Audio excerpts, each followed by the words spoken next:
तो आज मैं बताता हूँ कि पीएसयूज़ में कितने पीएसयूज़ हैं और इनकी क्या क्या एज क्राइटेरिया है। बात करूँ bridge and roof LTD private limited में जनरल की 24 तक है, ओबीसी की 24 से 27 साल तक है, एससी एसटी की 29 ईयर्स तक है। भेल में जनरल की 27 है, ओबीसी की 27 से लेकर 30 है, एससी एसटी की 32 है। ओएनजीसी में 30 ईयर जनरल की है, 33 ओबीसी की है और 35 एससी एसटी की है।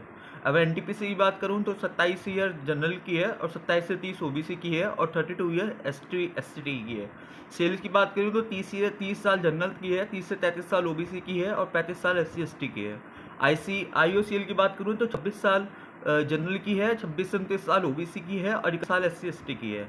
इसरो की बात करूं तो 28 साल जनरल की है, 28 से 31 साल ओबीसी की है और 33 साल एससी एसटी की है। जीसीएल की बात करूं तो 28 साल जनरल की है, 28 से 31 ओबीसी की है और 33 साल जनरल की है। हॉल की बात करूं तो 28 साल जनरल की है, 28 से 31 ओबीसी की है, 33 साल आपकी एससी एसटी की है। एनालॉग की बात करूं तो 30 साल जनरल की है, 30 से 33 ओबीसी की है, 35 साल एससी एसटी की है।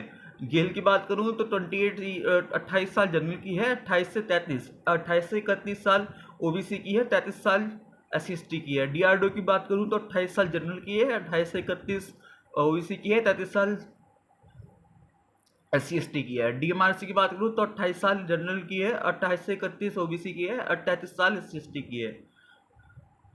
और अब मैं बात करूँ बीपीसीएल की तो इसमें भी 28 साल जनरल की है और 28 से 31 ओबीसी की है और 33 साल एससी एसटी की है। एमएनटीएल की बात करूँ तो 28 साल ओबीसी की है, 30 साल ओबीसी की, 35 साल जनरल, 30 से